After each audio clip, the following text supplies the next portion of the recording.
J'arrive de désintox. Je sais que tu dis peut-être, hein? Quoi? Pascal, vraiment? Je savais pas que... Je vais t'expliquer pourquoi. OK? Je suis Pascal Auger, journaliste, conférencier, formateur et secouriste certifié pour Québec-Compostelle, qui est informé, inspiré, préparé pour marcher au Québec ou encore Compostelle. Et je suis l'instigateur, coordonnateur du Chemin du Québec, 1200 km de rando communautaire entre Montréal et le bout du monde. Le bout du monde étant le phare de Cap-Gaspé, dans le parc Forillon, en Gaspésie. À 1200 km de bonheur, finalement, sur l'unique chemin de rando communautaire en Amérique. J'arrive d'une semaine de déprogrammation, de désintoxication, de bien-être. Une semaine où j'ai pris le temps d'être moi. Puis d'éliminer un paquet d'affaires dans mon environnement et dans ma vie. As-tu réalisé comment on est exigeant envers soi-même? Oh, arrête-toi 2 secondes. Là.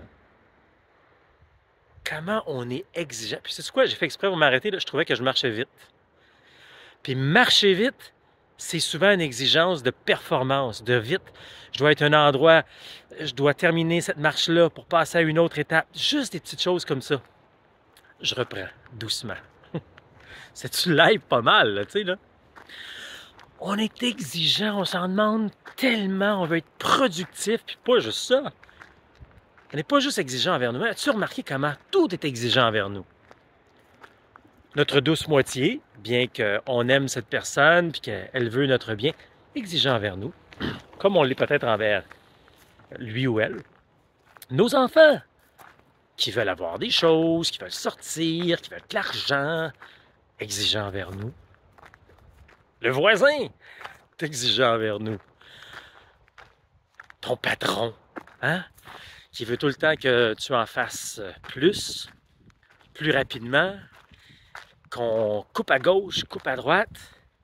Exigeant également. La société est exigeante envers nous. Puis nous, on l'embarque là-dedans. Non, mais, tu sais, même le gars qui roule en arrière de toi, qui lui veut rouler à 112 au lieu de 110 comme toi, est exigeant. Hey, un moment donné, ça va faire. Puis un moment donné, il faut arrêter tout ça. Prendre une pause de tout ça. Tu connais ma phrase, tu mérites une pause.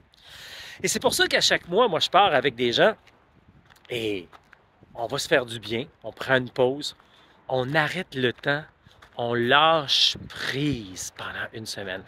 Puis ça, quand je marche avec les gens, c'est eux qui décident ce qu'ils font là, de leur marche, là, jusqu'à quel niveau qu'ils vont lâcher prise, qu'est-ce qu'ils vont faire de leur semaine, ils vont juste prendre une pause de leur travail ou ils vont mettre ça un peu plus loin, ils vont éliminer des choses, ils vont célébrer du bonheur dans leur vie ou réfléchir comment ils peuvent faire des choses. Ça, c'est à toi. Moi, j'en viens à mon histoire. Oui, je suis parti en retraite pendant une semaine parce que j'avais le goût d'arrêter le temps. Et je dois t'avouer que j'ai jamais aussi bien réussi. Je suis parti à une destination que j'avais jamais fréquentée de ma vie, donc totalement sortir de sa zone de confort. Et à tous les jours, à toutes les secondes, je dirais, je vivais le moment présent. Il n'y avait rien de déterminé d'avance, rien de calculé d'avance, aucune programmation. Qu'est-ce que j'ai le goût de faire maintenant? Et c'est ça que j'ai fait pendant une semaine. Oh, quel cadeau incroyable. Puis encore une fois, je vais faire le gag. Viens pas me dire, ouais, mais ça je fais quand je suis en vacances. Non, en vacances, là, on veut toujours faire 52 activités. On veut visiter 22 villes en 17 jours. On veut faire une fête, rencontrer une personne, faire ci, faire ça. On arrive à la maison essoufflé.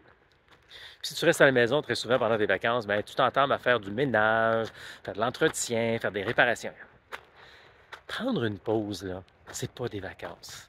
C'est encore mieux que ça. Et c'est exactement ça que je me suis permis de faire pendant cette semaine-là. Arrêter le temps. Vivre le moment présent. Puis sais-tu quoi? J'ai poussé ça encore plus loin. Oh, attention, là, je m'apprête à dire quelque chose de vraiment épeurant. Pendant une semaine, j'ai même éliminé Internet. Bon, je ne sais pas si tu comprends l'ampleur de ce que je viens de dire là, ça peut avoir l'air très, très banal. Mais aujourd'hui, tout passe par Internet. Les notifications, les courriels, les messageries, les Facebook, les Instagram, tout ça, les nouvelles, écoute, tout! Es-tu capable, toi, de décrocher de ton téléphone, d'Internet, pendant 1 heure? Une demi-journée. Essaye une journée. Je te dis qu'après une journée, tu vas fatiguer. Moi, je me suis fait le cadeau d'arrêter pendant une semaine complète. Pendant toute cette semaine-là, j'avais aucune idée de ce qui se passait dans le monde. J'étais dans ma bulle, dans mon petit cocon, et j'avançais comme ça. Et pour moi, ça, c'est une grande désintoxication, puis une grande déprogrammation. Là, attention! J'en entends quelques-uns, je dis « Ouais, Pascal, je trouve que tu minimises pas mal un peu la désintoxication. » Non, pas du tout.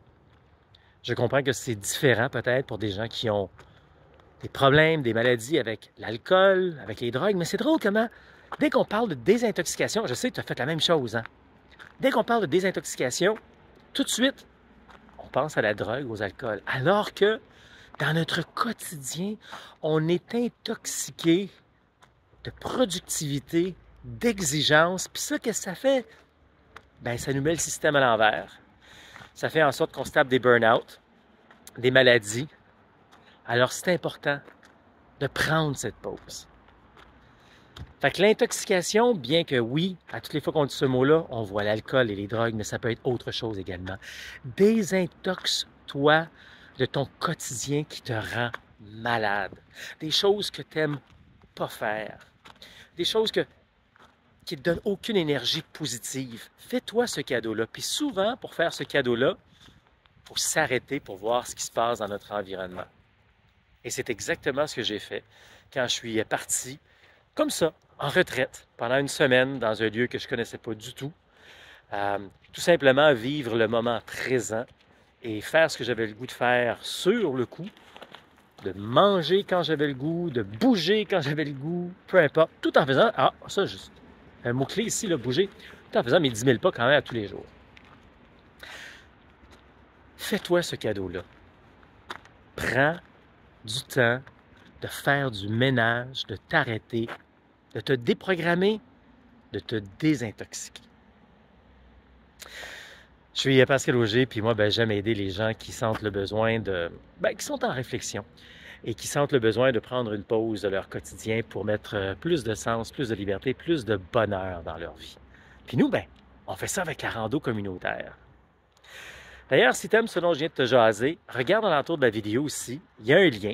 Ça s'appelle l'appel de la liberté. C'est 30 minutes qu'on va passer ensemble pour voir comment je peux t'aider, moi, à passer à l'action pour justement t'offrir ce grand cadeau dans ta vie.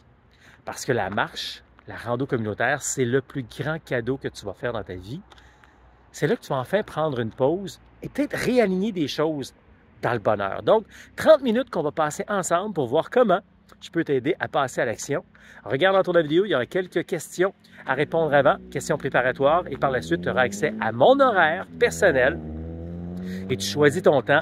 On va se rencontrer donc pendant un bon 30 minutes pour jaser ensemble. Tu mérites une pause.